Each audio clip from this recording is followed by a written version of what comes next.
Hi, and welcome to my next chapter of my tutorial on how you get started with Hopper and use load cells. In this one, we're going to talk about this HX711 load cell amplifier from SparkFun and how to get it up and running with our little project. So I sort of neatly wired my load cell to the red, black, white, and green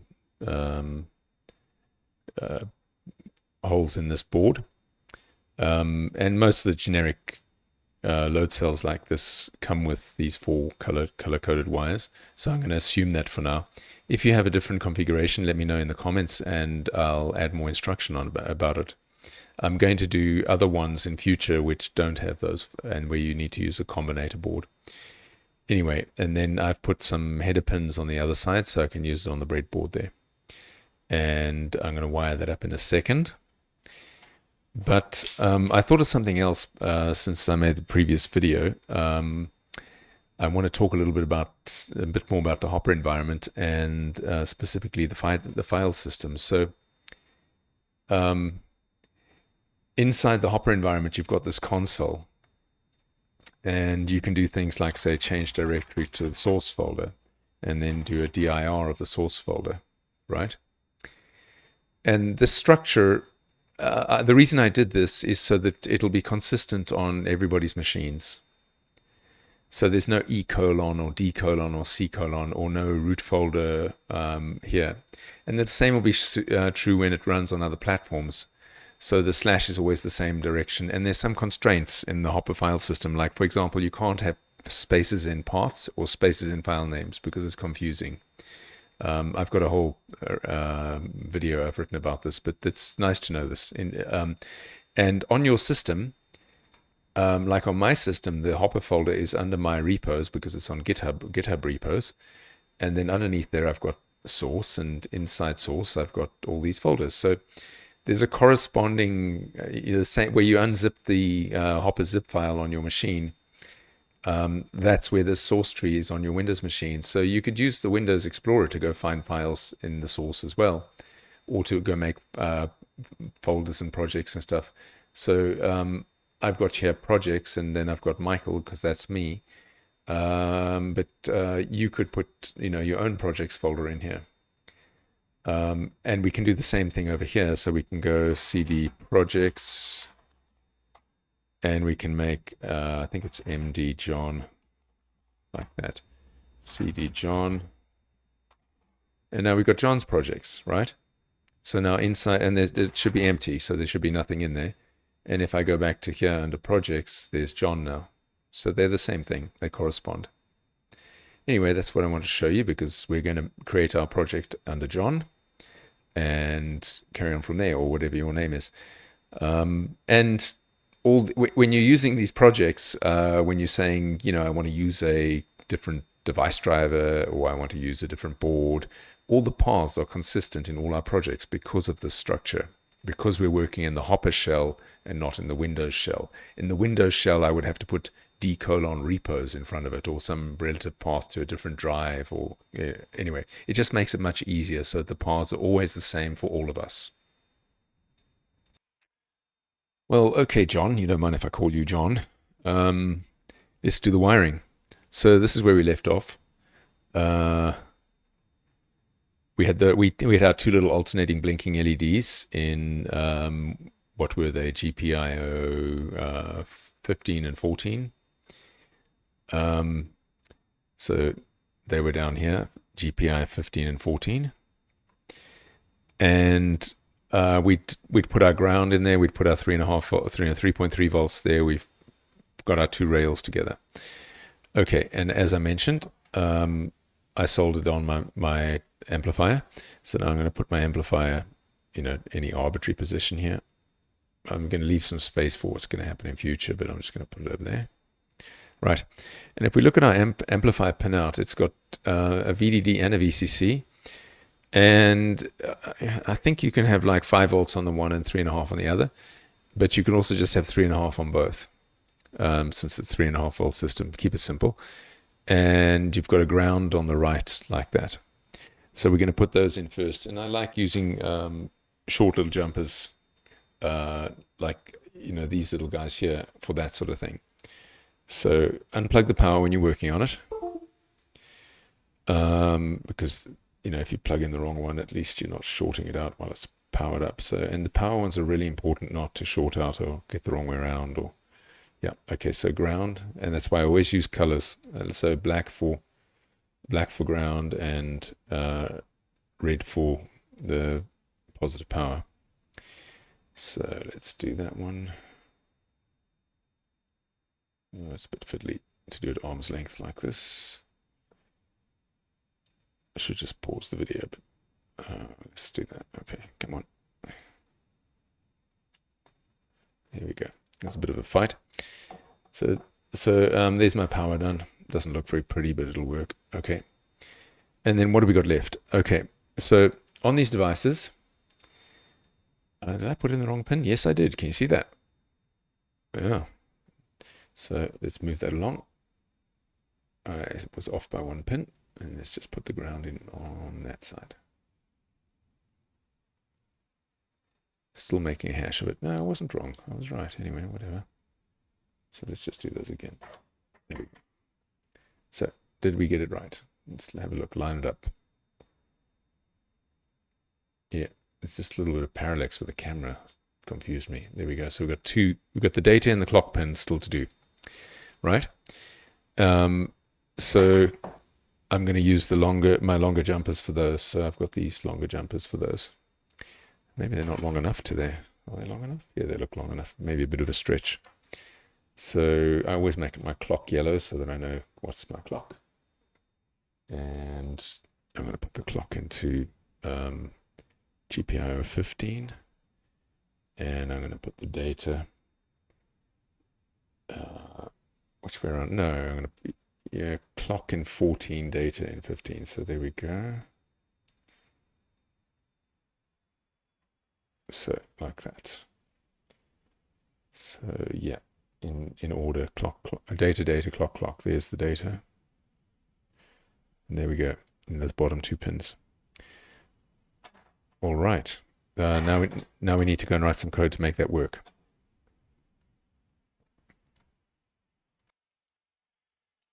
All right, so we're in our John folder again, whatever your username is, and then we're going to make a new project called Scale. Edit it. It says it doesn't exist yet. You want to make a new file? Yes, and I'm going to call my program Scale. There's a whole series of videos to learn the Hopper programming languages, which teaches you all about why I'm doing what I'm doing here. This is the main program, the entry point for Hopper, where it's going to start. And I think I mentioned before, my syntax highlighting doesn't work until I open it a second time. Okay, and now in the boards folder, there's a Pico board. So I'm going to use that. So it's a unit. So you use units, and code in Hopper gets abstracted or encapsulated into units. So there's a Pico. So you go users, open quotes, and the board path from source, libraries, boards, Pico W. And there's my board definition. It tells me what all the pins do on the board. Yeah, what the board name is. It includes this MCU library. And that unit, depending on what the board is, will include all sorts of other units that are useful. So you don't have to do that yourself. You don't have to include stuff that's sort of obvious to include. Right, and now if we look under devices, I'm going to switch to the, like I mentioned before, you could have, you could look at this in the Windows Explorer as well. So if you look under source and you look under libraries and under devices, there's all the devices I've currently got support for, and there's one here called the HX711. And if you look on the SparkFun page, you'll realize that's the HX711. There it is. That's what it's called. Right. Back to our project. So we want to use that library. So users source library devices HX711. I said 17, HX711. Okay, just like that. Right, let's go have a look what's in that library. Unlike, and I used this Arduino library by Bogdan to come up with this library, but unlike his library, all my library methods take they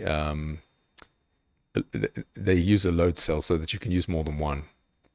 So you can easily have more than one, and you can put them in a data structure if you wanted to, like a list of load cells. So it says, is the load cell ready, etc. All right. So let's go back again. And in our main function, I think we need to create the load cell. So we can make a global variable called load cell. Let's build this. I'm going to say save on builds, yeah, and then let's just build that. And then if I right click on load cell, it'll take me to the definition. And there's a create method here. And then the commenter tells you, what the defaults are and all that. And what you need to do is give it the 2 pins that you want to use. So the 2 pins, and inside create, it's going to set the pin modes of those 2 pins to output and input pull up, which is what they need to be. So you don't need to do that.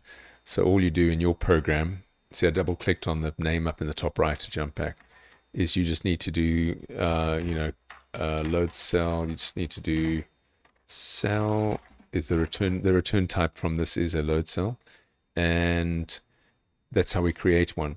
And create might be ambiguous, but we'll find out soon enough. And now if we go and look at our board, the data was the blue one, and the clock was the yellow one, because I always make my clocks yellow.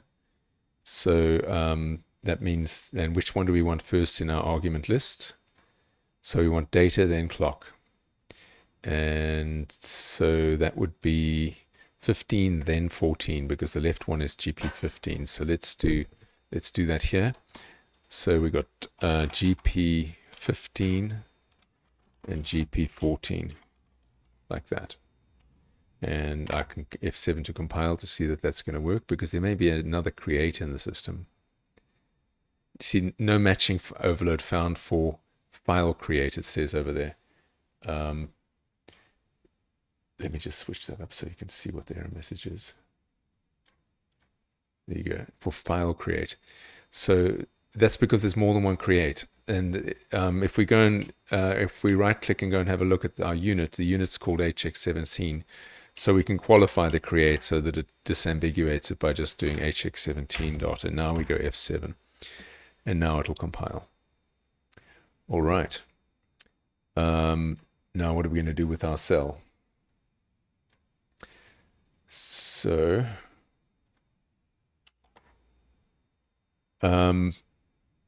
we probably just want to make our main loop.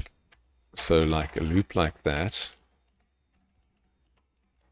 And there's a method called ready, is ready. We saw there was a method called is ready. So there's create, there's is ready, and there's read are the ones we're going to be interested in. I don't save it. Okay. So we want to look at the ones where the methods we're interested in are read. And there's another thing with Hopper. A lowercase method is private to this unit, so you can't use this from outside the unit. It's made to encapsulate the code so that you can't do, so that it's easier to write libraries where users can't use them in ways that will, not work. So there's a read. We've got a read method, so we can copy that. So we'll switch back. To switch between two things, I'm control tabbing. It'll switch between two different contexts. So control tab. So we want the read, and we want the is ready like that. So those are the two methods we want. So we can make it if is ready, and our load cell just happens to be called cell. If it's ready, then we want to read the a value from the load cell, like that. And read's probably not ambiguous. There's probably more than one library that uses the word read, so we can just disambiguate all of them just to be safe. And then we're just going to IO write line, reading plus, and we can go value to string. And that's the value that would have come from our load cell. And that's what will happen if it's ready. And then in between each reading or not reading, we can just delay by 250 milliseconds. Otherwise, it's going to output way too much content. So now it's going to be outputting a maximum of 4 per second to the console. Otherwise, the console will just be swamped. Okay. So that compiled, and now I need to power this up. I'm just check my power again. I've put everything in the right pins here. Yes, that looks good. So I'll put that in there. F5 to upload my program. And then let's run it and see if I got it right. So it's got readings that are negative there. You see that? And then if I pull on the load cell, the readings go positive. So we're getting numbers from our load cell, just like that, right? And so what to do next? I think we should have a reset button, but we can reset initially because this value here is basically 0. What we see is 0, so we want that to be 0. -1s are kind of interesting. Maybe we should average a few of them. We could do that. So this concept called TARE, T-A-R-E, which is I think it's from a Latin word, so it's not an acronym. Yeah, biblical use. It's actually a word. What does TARE mean? Actually, I should show you what I'm looking at. I just googled it. What does TARE mean? Or TAR, I don't know how to pronounce it. It's the unladen weight. In other words, when you calibrate a scale and you set it to 0, Middle French wastage in goods. So waste. Yeah, there you go. So we should make ourselves a method to calibrate at least to 0 here. And by the look of it, I need to ignore these -1s. So, and then maybe average what's left. So if we let it settle there, it's probably close enough. I think by the time we calibrate this into kilograms, it's not going to matter so much. But I think we should take like 5 readings or something. So let's try and do that quickly. So how would we do that? So let's make ourselves a reset method, and it's going to take our cell like that. And there's a reset method, and it's going to take an argument, load cell. Because if I was actually a decent coder, I wouldn't have made that a global variable. I would have made that local like that, so that you can make a list of them and put them in a structure or something, so you can have 10 load cells. All right. So we can loop through this. We want to get 5 readings or so, say. So we could take our same code from here. We probably don't need to wait as long because we're not going to write out the value. We're going to unsigned integer, count. And in Hopper, if you don't initialize something, it's 0. And we can say long total, which is also going to be 0. And here we can say total plus equals value, and count plus plus, and make the delay much shorter.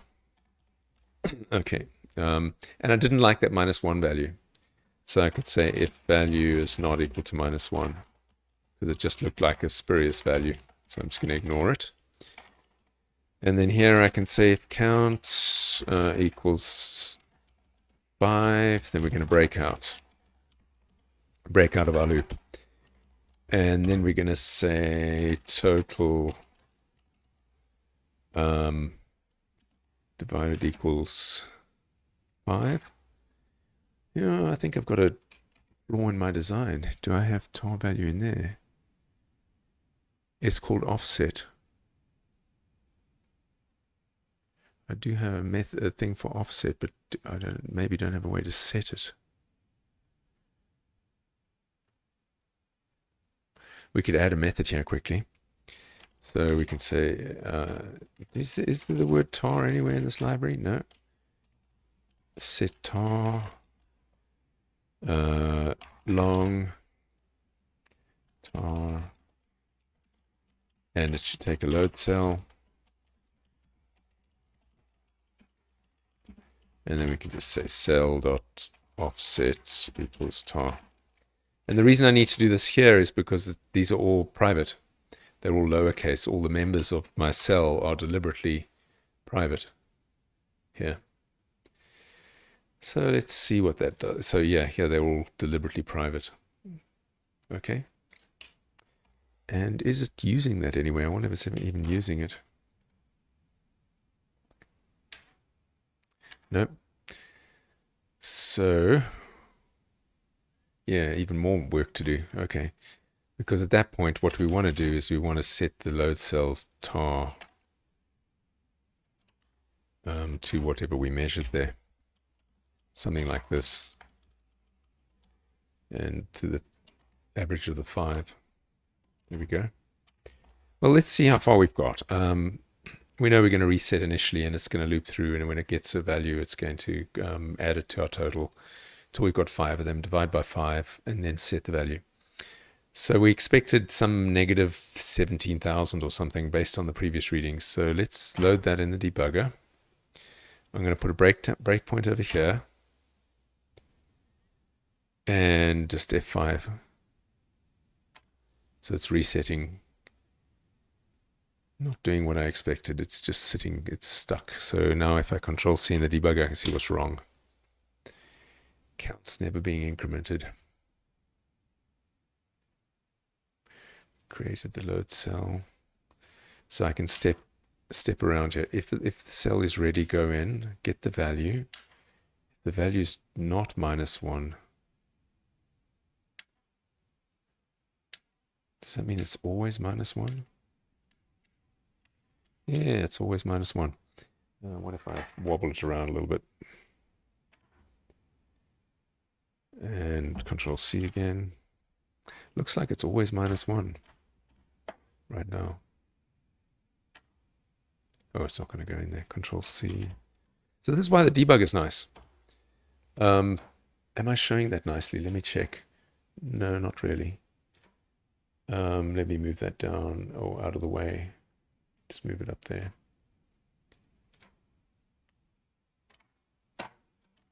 So now you can see up on the you can see on the right here. So when I stopped on this breakpoint here, the value is always -1.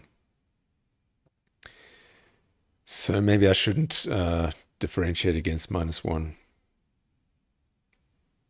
Maybe I need a bigger delay between readings, like we were doing last time. Let's see what happens if I make that 250.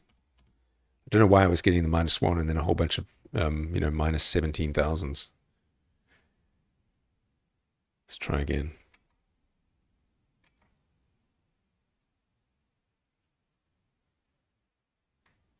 Yeah, there we go.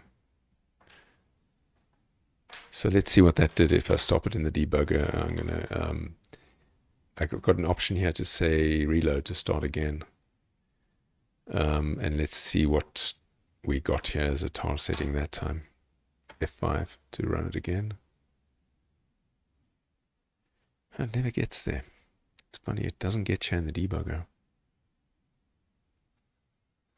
Maybe it's because it's too slow in the debugger. This could be a thing. Interesting. Huh. I'm going to try something quickly that might make this work.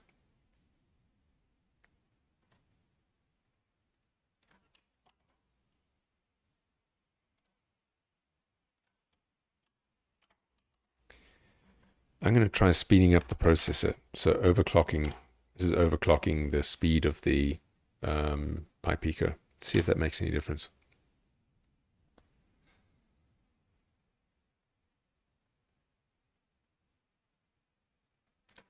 And then loading it up in the debugger again. You can see why it's nice to have a debugger rather than the Arduino environment, because you can step in there and see what you get. There we go. That was it. So now my average of the 5 was minus 1700. And I think I've got a comment on this in the code. So now what we need to do is we need to do another version of reading, or just put a Boolean value in there so that that's false over there. And this one's going to be true over here. And then if we go to the definition of it, I right-clicked on read. We can say Boolean value for use tar, right? And do we want to subtract the offset? I think we do. Yeah. So where's our data coming out? We've got our value here, and then we're going to go if use tar, value equals value minus cell offset, like that. I think I just forgot to implement that. So now we should get readings coming out of the scale that start at almost 0 or close enough to 0, rather than being based at minus 1700. Okay, let's run it. Now it should have got through there, and there you can see the readings are very close to 0 now, much closer than they were. They're not at minus 1700. And then if I pull it, I get yeah. So let's put some output so we can see what it calculated tar as. So we can go in there for diagnostics and just go here, IO writes len, tar was calculated as total. It's actually negative of that, but whatever, close enough. Oh, and we have to put a toString in there. There we go.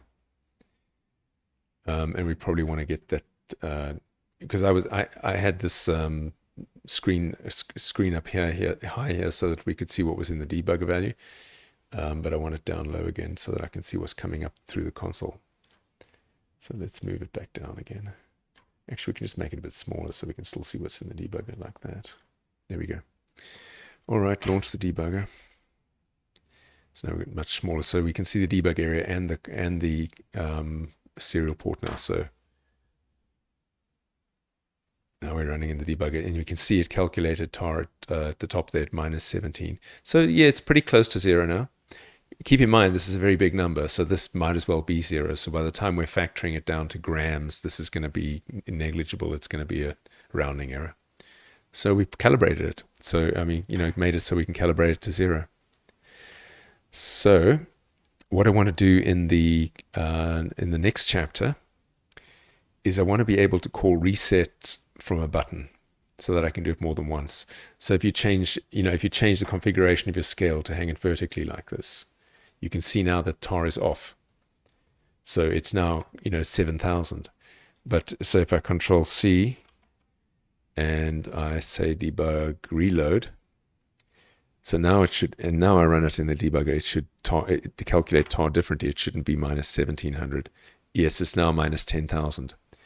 And now they're close to 0 if I'm hanging it vertically. So you need to calibrate it based on what it's, the configuration of the hardware is. Like, is it hanging vertically? Is it, whatever? Has it got a bucket hanging on it that you want to take out of the weight? Subtract it from this for calibration. Anyway, you get the idea. That's the point of calibration. So in the next video, we're going to make it so that we can press a button to calibrate. And that's, this thing, doesn't have a built-in button. And there's electrical bounce on a button if you put a button into a circuit. So in this circuit here, I've got a button in it. and you have to debounce the button, otherwise it'll hit multiple times. So that's worth learning how to do. Well, thank you for watching. Let's do that in the next video.